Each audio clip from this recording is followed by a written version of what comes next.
สวัสดีครับทุกคนออกมายามเนาะออกมาเบิ่งเฮือนเบิ่งสารเฮือนห่างโมเดลมาอยู่เบิ่งหาปีเลยโมเดลไปเบิ่งเฮือนห่างอ่ะหาปีปวกขึ้นเบ้อทุกคนพุ่นเฮือนสวนบ่อซัก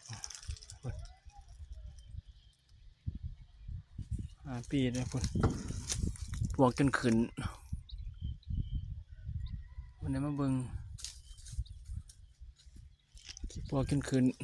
ทุกคน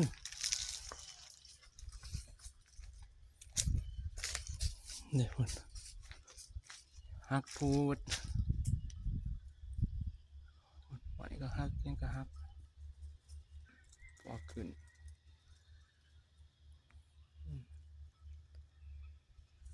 มันอยู่เขตทางไกลสอดเกกเนาะแท้ชนบทเรื่องบไดมาพุ่นโลกเบิดเนื้อแต่อันนี้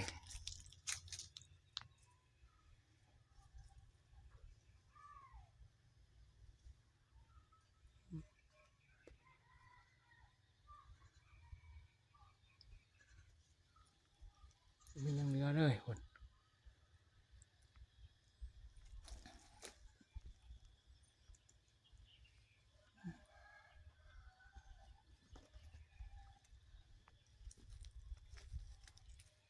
โกนพุ่น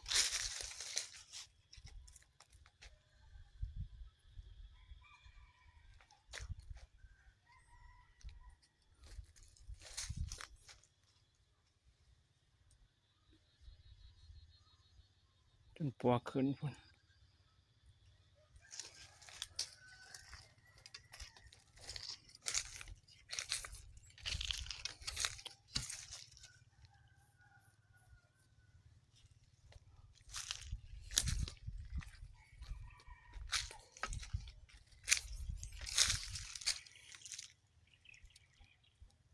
นี่ทุกคนพุ่น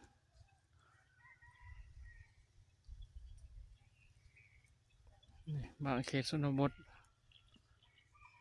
บ้านห่างบนนี้มาเบิ่งหาปี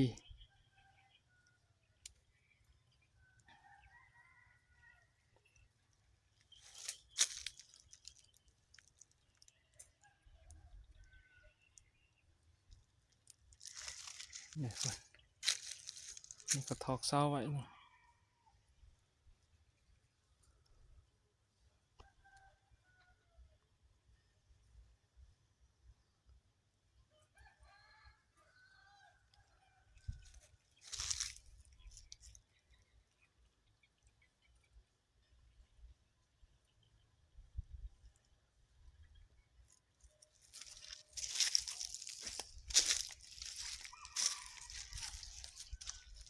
นี่ทุกคนบ้านห่าง